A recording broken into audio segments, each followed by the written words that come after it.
پروردگار عالم ارشاد فرماتا ہے کہ میں تم میں کسی کام کرنے والے کے عمل کو ضائع اور برباد نہیں کروں گا، چاہے وہ مرد ہو یا عورت، تم سب کی خلقت ایک ہی ہے۔ اللہ نے فرق نہیں کیا۔ آج ہم سماج میں دیکھتے ہیں فرق کیا جاتا ہے، اچھا بیٹی ہوئی ہے، او اچھا ٹھیک ہے کوئی بات نہیں، بیٹا ہو جائے، ہم دعا کریں گے۔ تو پروردگار عالم نے یقیناً جیسے مرد کی خلقت ایک خاتون کی خلقت ہے، اور دونوں کو اللہ نے اختیارات دیے ہیں، دونوں کو مقام و منزلت دی ہے، یعنی فرق اللہ نے نہیں رکھا۔ ہاں فرق الگ چیزوں کی بنا پر، کس چیز کی بنا پر؟ جو جتنا نیک ہے وہ اللہ کے لیے اتنا ہی عزیز ہے، اتنا ہی پیارا ہے۔ تو لہٰذا یہ تو ہم اس دنیا میں بھی مثال دیکھتے ہیں کہ چاہے کوئی بھی انسان ہو، گھر میں 5 بچے ہیں، لیکن جو سب سے اچھا فرما بردار ہوتا ہے، اطاعت گزار ہوتا ہے، وہ ماں باپ کا بھی، والدین کا بھی پسندیدہ ہوتا ہے، پیارا ہوتا ہے۔ تو اس اعتبار سے دیکھا جائے تو بہت کچھ پروردگار عالم نے ایک خاتون کو مقام دین اسلام کے ذریعے سے اس بات کو واضح بھی کر دیا، بلکہ کچھ مقامات پر دین اسلام میں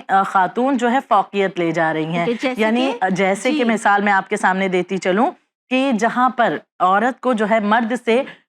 تھوڑا زیادہ جی اعلیٰ مقام مل رہا ہے، اور یہ مقام کب ہے کہ ایک مرد اور عورت کسی بچے کے ماں باپ ہیں، بے شک انہوں نے ماں باپ اللہ نے انہیں بنایا اور وہ بچہ ان دونوں کا ہے، ٹھیک ہے، وہ تمام چیزیں ہیں، لیکن اولاد کی گردن پر ماں کا حق زیادہ ہے۔ اب اچھا یہ بھی بات واضح کر دوں کہ یہ نہ ہو جائے کہ ٹھیک ہے باپ کا حق اتنا نہیں ہے یا باپ کا حق نہیں ہے لہٰذا باپ کے ساتھ جیسا چاہے سلوک کیا جا سکتا ہے، نہیں، ہرگز نہیں۔ والدین کا مقام بہت بلند ہے، لیکن یہاں پر بات بتائی جا رہی ہے چونکہ ماں بہت زحمتیں اٹھاتی ہے بچے کے لیے، اپنے شکم میں رکھتی ہے، بہت ساری پریشانیاں اٹھاتی ہے، اس کے ہیلتھ ایشوز ہوتے ہیں، بہت سیکریفائز کرتی ہے، اپنی نیندوں کو ترک کرتی ہے، قربان کرتی ہے، اپنا سکون، چین، آرام، صحت، تندرستی سب کچھ وہ قربان کرتی ہے اولاد کے لیے۔ تو اللہ اس کا عوض بھی اسے دے رہا ہے بڑھا کر کہ اولاد کی گردن پر ماں کا حق زیادہ رکھا گیا ہے۔ تو یعنی یہ دین اسلام کی خوبصورتی جس نے یہ تمام تر اختیارات، حقوق، رائٹ سب کچھ دیے ہیں۔ بالکل ٹھیک،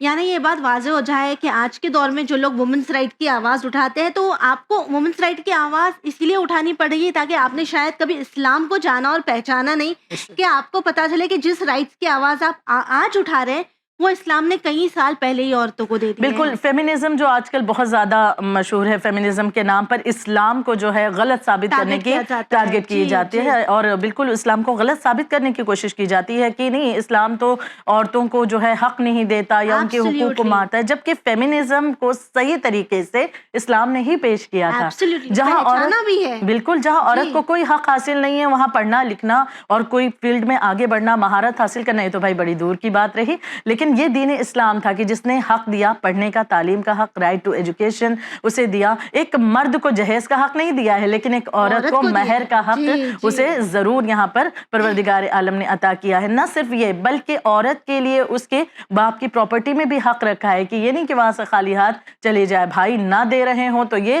وہ ظلم کر رہے ہیں اپنی بہن پر، لیکن باپ کی پراپرٹی میں بہن کا حق اللہ نے رکھا ہے، بیٹی کا حق رکھا ہے۔ تو لہٰذا یہ تمام تر چیزیں اللہ کی جانب سے کی گئیں، لیکن یہ زمانے کا غم ہے کہ ان کی سوچ ایک مختلف نظر آتی ہے۔ ایبسلیوٹلی، یعنی ہم کہہ سکتے ہیں کہ جو خامیاں ہیں وہ زمانے میں پائی جاتی ہیں، ہمارا مذہب بہت زیادہ خوبصورت ہے اور اس نے عورتوں کے لیے بہت سارے رائٹس، حقوق بنائے ہیں۔ سسٹر جس طرح آپ نے کئی ساری باتوں پر نظر ڈالی، کافی ساری چیزیں ہمیں ایکسپلین کی، اب اکثر بات آتی ہے ریوارڈ سسٹم کی، تو جہاں عورت نے اللہ نے عورت کو اتنا مرتبہ دیا، اس کا احترام کرنے کے لیے کہا، اس کی اہمیت بتائی،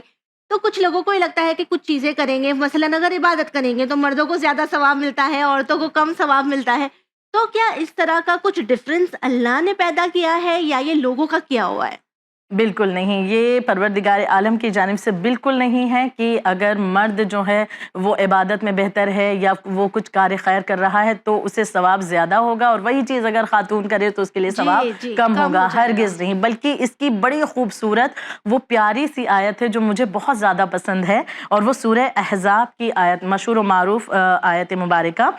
جس میں پروردگار عالم نے بالکل واضح کر دیا کہ جہاں پر خداوند عالم ان کوالٹیز کو گنا رہا ہے جو ایمان والوں کی خوبیاں ہیں، لیکن اللہ نے کہیں نہیں کہا اس آیت میں کہ مرد جو ہیں، مرد حضرات کی طرف فقط اللہ نے اشارہ کیا ہو کہ یہ مردوں کے اندر خوبیاں ہوں گی تو میں انہیں عظیم اجر عطا کروں گا، نہیں، بلکہ وہاں اللہ نے واضح کر دیا، بالکل کلیئر بتا دیا، کیونکہ بعض دفعہ لوگ کہتے ہیں نہیں یہ تو بھائی مخفی پیغام ہوگا، ہو سکتا ہے آیت کا، کھل کر تو بتایا نہیں گیا. اس آیت میں تو بالکل کھل کر کے بات کی گئی ہے. کس طرح سے سورہ احزاب کی آیت نمبر 35 میں خداوند عالم ارشاد فرماتا ہے, بڑی آیت ہے, میں کچھ حصہ آپ کے سامنے عرض کرتی چلوں کہ بسم اللہ الرحمن الرحیم, ان المسلمین والمسلمات والمؤمنین والمؤمنات والقانتین والقانتات والصادقین والصادقات والصابرین والصابرات والخاشعین والخاشعات, اور اسی طرح سے پوری آیت اجرن عظیمہ تک کے پہنچتی ہے, جس کا ترجمہ کیا ہے؟ پروردگار عالم نے اس آیت کے ذریعے سے مرد اور عورت کو, یعنی جو بھی وہ کار خیر کرتے ہیں, اس کے اعتبار سے اجرن عظیمہ, عظیم اجر کا وعدہ کر دیا ہے کہ انہیں ملے گا. یہاں خدا نے واضح طور پر بیان کیا, مسلمان مرد اور مسلمان عورتیں, ایماندار مرد اور ایماندار عورتیں, فرما بردار مرد اور فرما بردار عورتیں, راست باز مرد اور راست باز عورتیں, صبر کرنے والا مرد اور صبر کرنے والی عورتیں, یہاں تک کہ خیرات کرنے والے, روزے دار, اس میں بھی مرد اور عورتیں. بار بار پروردگار عالم مؤنث اور مذکر کا صیغہ جو ہے استعمال کر رہا ہے, یعنی واضح کر رہا ہے کہ یہ مرد کے لیے بھی ہے, عورتوں کے لیے, اور جو کوئی بھی ان چیزوں کو یعنی انجام دے گا, وہ مرد ہو وہ عورت ہو, ان تمام کے لیے خداوند عالم نے جو ہے بہترین اجر, عظیم اجر رکھا ہے. یعنی ریوارڈ کے اعتبار سے بھی کوئی فرق نہیں کیا, کوئی فرق نہیں کیا گیا. لیکن پھر بھی افسوس کی بات ہے کہ ہم معاشرے میں دیکھتے ہیں کہ آج بھی کافی چیزوں میں فرق کیا جاتا ہے. اب اگر ہم بات کریں ایک گھر کی ترقی کی, ایک معاشرے کی ترقی کی, اور اگر ایک بڑے پیمانے پہ ایک ملک کی ترقی کی, تو اس کی ترقی میں ایک کیا رول ادا کر سکتی ہے عورت, تاکہ وہ معاشرہ آگے بڑھے, وہ ملک آگے بڑھے, وہ گھر آگے بڑھے؟ بے شک ایک خاتون کو جہاں پروردگار عالم نے اتنے اختیارات دیے ہیں, تو اس اختیار کے معنی یہ ہیں, بھئی تعلیم کا حق دیا تو اس کے معنی یہ ہیں کہ یقیناً وہ خود کو سب سے پہلے بہتر کرے تعلیم حاصل کر کے, علم کے ذریعے, پھر جو لوگ اس سے جڑے ہوئے ہیں چاہے اس کے اہل خانہ ہوں, انہیں وہ بہتر کرے, علم ان تک پہنچائے. اگر ماں ہے تو اپنے بچوں کو بہترین تربیت کر سکے, اگر اس کے پاس علم ہوگا یقیناً تو وہ بہترین تربیت کر سکے گی. لیکن کیا یہیں تک کہ یہ چیزیں سیمت ہیں؟ جی میرا سوال بھی یہی ہونے والا تھا ابھی, کہ اکثر لوگ یہیں پر آ کر رک جاتے ہیں, پھر جب بات آتی ہے کریئر بنانے کی, معاشرے میں آگے بڑھنے کی, باہر جانے کی, اپنے لیے ایک راستہ چننے کی, تو وہاں پھر عورت کے پیر میں بیڑیاں ڈال دی جاتی ہے. جی تو یہی وجہ ہے کہ اس چیز کو واضح کیا گیا ہے کہ اب جو یہ علم حاصل کر رہی ہے, ظاہر سی بات ہے اسے اپنے گھر کے نظام کو بہتر بنانا ہے, اور ساتھ ساتھ کچھ سماجی ذمہ داریاں بھی ہیں. سماج کی طرف اگر وہ حیا کے ساتھ, پاک دامنی کے ساتھ, حجاب کے ساتھ آگے بڑھتی ہے, اسے اجازت دی جا رہی ہے, وہ آگے بڑھ سکتی ہے. بلکہ میں یہاں پر یہ بھی عرض کرنا چاہوں گی کہ ضرورت ہے کہ یہ علم کا, دیکھیں بہت اہم فیکٹر جو ہے علم ہے. جب تک علم نہیں ہوگا, ایک خاتون کس طرح سے اپنے آپ کو, سماج کو بہتر بنانے کے لیے, یا خود کی لائف میں بھی وہ کچھ اچیو کرنا چاہتی ہے, خود کو بھی, اپنے آپ کو, یعنی عام بالکل زبان میں ہم کہیں بالکل مثالوں کے ذریعے سے, کہ اگر ڈاکٹر بننا چاہتی ہے, انجینئر بننا چاہتی ہے, تو ظاہر سی بات ہے اگر ایک خاتون ڈاکٹر انجینئر بنے گی, اس کے ذریعے اس کے قوم کا بھی نام بلند ہوگا, اطراف میں بھی. تو حیا پاک دامنی کے ساتھ وہ آگے بڑھ رہی ہے. تو اب اس کے لیے ضرورت ہے علم کی. یہی وجہ ہے علم خواتین کا حاصل کرنا, اس بات پر دین اسلام نے بہت زیادہ زور دیا ہے. میں یہاں پر آیت اللہ العظمیٰ سید علی خامنائی کے جملوں کو عرض کرتی چلوں, جو اکثر اپنی تقریروں میں آپ نے استعمال کیا, اور جسے کتاب کی شکل میں بھی پیش کیا گیا, اور اس میں سے ہی یہ چند جملے آپ کے بیان کرتے ہوئے, کہ آیت اللہ العظمیٰ سید علی خامنائی فرماتے ہیں کہ جب معاشرے میں مرد اور عورت دونوں ہی تعلیم حاصل کریں گے, تو تعلیم یافتہ افراد کی تعداد دگنی ہو جائے گی. یعنی کہ دیکھیں, سماج میں اگر مرد فقط علم حاصل کر رہا ہے, اکیلے ذمہ داری اس پر ہو رہی, لیکن خاتون بھی علم حاصل کرے گی, تو جو علم والے لوگ ہیں ان کی تعداد ڈبل ہو گئی, دگنی ہو جائے گی. پھر آیت اللہ فرماتے ہیں کہ اگر معاشرے میں عورت علم کے شعبوں میں ایکٹیو رہی, تو معاشرے میں ٹیچرز کی تعداد اس دور کی بنسبت دگنی ہوگی. پھر تعمیراتی سرگرمیاں یا اکنامیکل جو ایکٹیویٹیز ہوتی ہیں, وہ پلاننگ, اسٹریٹجی, سماجی کام, شہر گاؤں, گروپ ایکٹیویٹیز, پرسنل اور خاندانی معاملات میں عورت اور مرد کے بیچ کوئی فرق نہیں ہے, بلکہ سب کے فرائض ہیں جن سے ہر ایک کو عہدہ بر ہونا چاہیے. یہ آیت اللہ العظمیٰ سید علی خامنائی کے جملے ہیں کہ جو وہ زمانے کے سامنے پیش کر رہے ہیں. یعنی کہ جو بعض دفعہ لوگ کہتے ہیں کہ بھائی کوئی عالم دین ان چیزوں کو بیان نہیں کر رہے یا اس طرح, تو شاید ہمارے جاننے میں کمی ہے. اگر ہم جاننے کی کوشش کریں تو ہمارے علماء اس بات پر بہت زیادہ زور دیتے ہیں کہ علم حاصل کریں، آگے بڑھیں۔ بلکہ میں ایک حدیث کا ذکر کرتی چلوں کہ رسالت مآب حضرت محمد مصطفیٰ صلی اللہ علیہ وآلہ وسلم ارشاد فرماتے ہیں کہ اپنی بیٹیوں کی اچھی تربیت کرو اور اپنی بیٹیوں کو اچھی تعلیم دو، اور جو نعمتیں اللہ نے تمہیں دی ہیں وہ انہیں عطا کرو۔ تو ایسا کرنا اس انسان کے لیے کیا فائدہ مند ہے کہ یہاں رسالت مآب ارشاد فرماتے ہیں کہ اس انسان کے لیے تمام جو کام اس نے اپنی بیٹی کے لیے، یعنی اسے اس کی اچھی تربیت کی، جو اللہ نے نعمتیں اسے دی، بچی کو اپنی عطا کی، اسے علم حاصل کرنے کے لیے آگے بڑھایا، اسے علم دیا، تو اب اس کے ذریعے پروردگار عالم اس شخص کو جہنم کی آگ سے امان عطا کرتا ہے، یعنی یہ تمام چیزیں ڈھال بن جائیں گی، آگ جو ہے جہنم کی اس تک پہنچ نہ سکے گی۔ تو لہٰذا یہ علم کے شعبوں میں آگے بڑھنا اور ان چیزوں پر غور کرنا، جیسے چند مثالیں ہم دیکھیں، سب سے واضح مثال جناب فاطمۃ الزہرا سلام اللہ علیہا، شہزادی کونین کی مثال، کہ جہاں بی بی فاطمۃ الزہرا سلام اللہ علیہا کی جو دختر رسول عربی صلی اللہ علیہ وآلہ وسلم ہے، اور یقیناً علم ہم تصور بھی نہیں کر سکتے کہ کس قدر علم پروردگار عالم نے علم غیب عطا کیا ہے، لیکن کیا فقط بی بی کی زندگی ہمیں حجرے کے اندر تک محدود نظر آتی ہے؟ کیا ایسا نہیں ہوا کہ سیاسی معاملات میں بی بی نے قدم نہ اٹھایا ہو؟ لیکن سسٹر اگر ہم بات کریں بی بی فاطمہ زہرا سلام اللہ علیہا کی، تو ہم نے اکثر ممبر سے مجلسوں میں یہی سنا ہے کہ بی بی حجرے میں رہتی تھی، چکی چلاتی تھی، یا وہ باغ فدق کا جو واقعہ ہوا، یا بی بی جب جاتی ہے اور خطبہ دیتی، انہی باتوں کے اوپر ذکر کیا جاتا ہے۔ کیا اس کے علاوہ بھی اور چیزیں ہیں جو بی بی فاطمہ زہرا سلام اللہ علیہا نے کی ہیں؟ بے شک بی بی اگر گھر میں بھی ہیں تو وہاں پر بھی آپ نے علم کا جو سلسلہ ہے جاری کیا، خواتین آپ تک آتی تھیں، علم حاصل کرتی تھیں، یعنی یہ علم کے اعتبار سے بھی بی بی نے اپنی علم کو بانٹا ہے خواتین کے درمیان، بالکل بالکل ٹیچر کی طرح۔ بلکہ کچھ خواتین کچھ مسائل بھی پوچھنے کے لیے، بہت سے واقعات موجود ہیں، بہت سے خواتین کچھ مسائل بھی پوچھنے کے لیے جناب سیدہ کے حضور میں آیا کرتی تھی، خدمت میں آتی، یہاں تک کہ کچھ اگر گھر کے مردوں کو مسائل ہے وہ اپنی خاتون سے کہتے کہ تم شہزادی سے ان کا حل جو ہے پتا کرو، تو اس طرح سے بھی بی بی تک کے لوگ پہنچتے تھے۔ اگر ہم دوسری اینگل سے دیکھیں کہ سیاسی امور، یعنی جو پولیٹیکل چیزیں ہیں اس اعتبار سے، تو جناب فاطمۃ الزہرا کہ جو اس طرح سے ایک گھر میں رہیں، کہ جو پردے عصمت میں رہیں، اور لیکن جب وقت پڑا ہے کہ جب بات کو لوگوں کے سامنے ظاہر کرنا ہے، حق کو لوگوں کے سامنے بیان کرنا ہے اور غلط کو بے نقاب کرنا ہے، تو جناب فاطمۃ الزہرا سلام اللہ علیہا اپنے گھر سے باہر بھی نکلی ہیں، اور گھر سے باہر نکل کر کے لوگوں کو جو ہے ان کے گھروں پر دستک دے کر کے ولایت یاد بھی دلائی ہے آپ نے۔ نہ صرف یہ بلکہ دربار میں جانا بی بی کا، جو کہ بہت بڑا ایک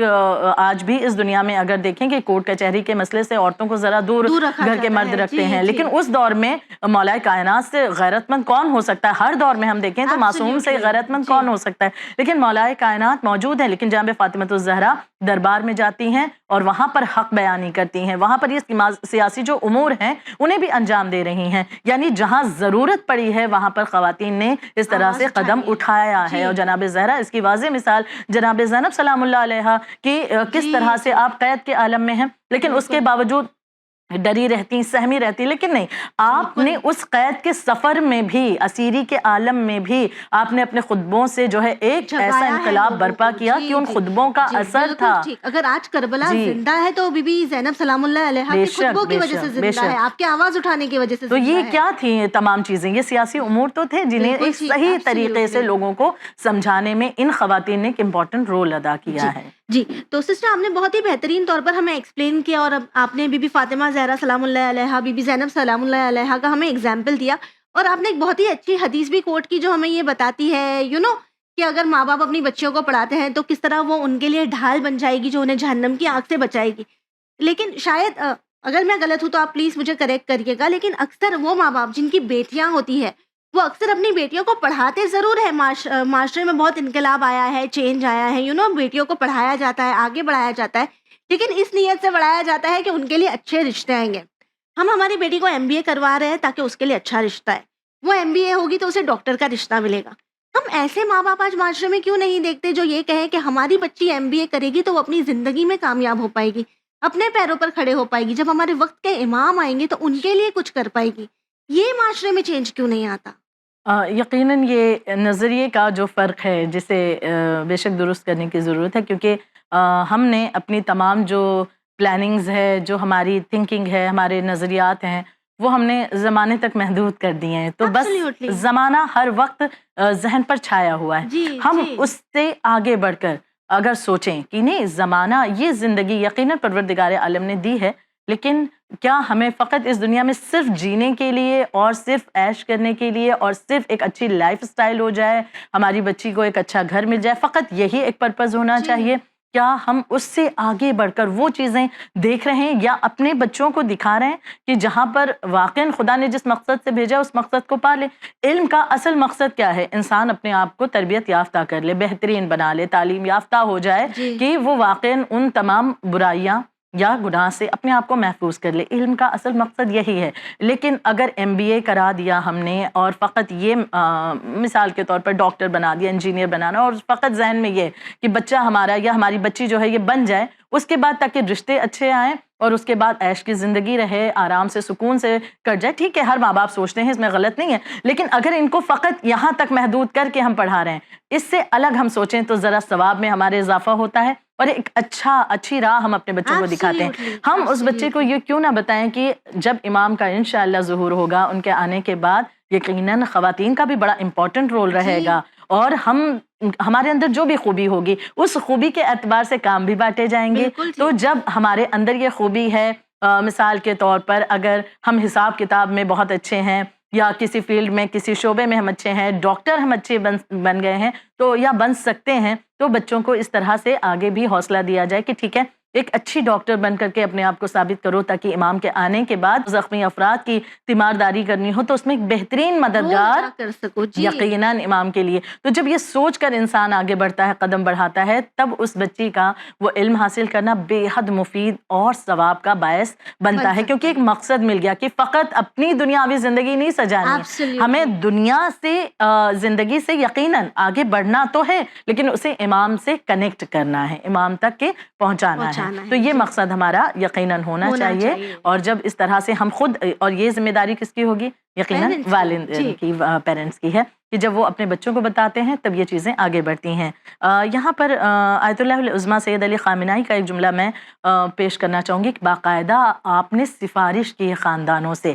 بچیوں کی تعلیم کے اعتبار سے. آپ فرماتے ہیں کہ میں خانوادوں سے یہ سفارش کروں گا کہ وہ اپنی لڑکیوں کو اعلیٰ تعلیم حاصل کرنے کا موقع دیں. یہ نہ ہو کہ کوئی ماں باپ دینداری کے جذبے کے نام پر اپنی لڑکی کو اعلیٰ تعلیم حاصل کرنے سے روک دیں. دیکھیں، بعض دفعہ لوگ یہ بھی کہتے ہیں، جیسے آپ نے جو جملہ کہا، اس کے تھوڑا برعکس بھی اگر ہم سوچیں کہ بعض دفعہ یہ لوگ کہتے ہیں کہ ٹھیک ہے، ہاں تو معاملہ خراب ہو سکتا ہے، بس ٹھیک ہے دین بتا دیں گے، گھر میں تھوڑا دین سیکھ لے، دیندار ہماری بچی نہیں رہ پائے گی اگر ہم نے اسے. افسوس تو یہ بھی ہوتا ہے کہ یہ بھی کہتا ہے کہ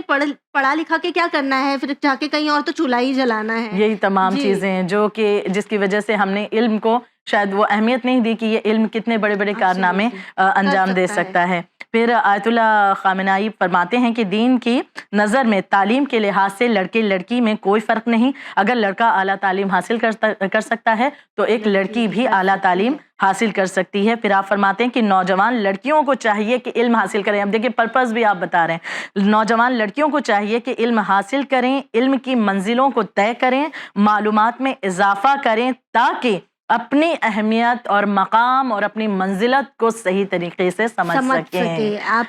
یہ علم ہمیں دراصل ہماری مقام، ہماری منزلت، ہماری اہمیت کو ثابت کرتا ہے کہ پروردگار عالم نے ہمیں کتنے اختیارات دیے ہیں، ہمیں آگے بڑھنے کا موقع دیا ہے. اسلام ہمیں روکتا نہیں ہے بلکہ ہمارے لیے راہ کو ہموار کرتا ہے. بالکل ٹھیک کہا آپ نے. اور ویورز، آپ سے آخر میں بس یہی کہنا چاہیں گے کہ اسلام ہمیں روکتا نہیں ہے بلکہ اسلام تو ہمیں آزادی دیتا ہے تاکہ ہم ہماری زندگی کو آگے جا کر آسان کر سکے. یہ معاشرہ ہی ہے جو جانتا ہے کہ اگر عورت نے اپنا مقام اور منزلت سمجھ لیا تو شاید وہ آپ سے بھی آگے بڑھ جائیں گی. ضرورت ہے ہمیں اپنی بیٹیوں کو پڑھانے کی، ضرورت ہے ہمیں اپنی بیٹیوں کو انڈیپینڈنٹ بنانے کی، نہ صرف اس لیے تاکہ وہ شادی کر کے ایک اچھے گھر میں چلے جائے، بلکہ آپ کے اپنے گھر کو وہ اچھا اور بہتر بنا سکے اور اپنی خود کی زندگی میں کامیاب ہو سکے. اسی امید کے ساتھ ہمیں دیجیے اجازت، لیکن تب تک کے لیے بنے رہیے چینل ون کے ساتھ. پیغام انسانیت.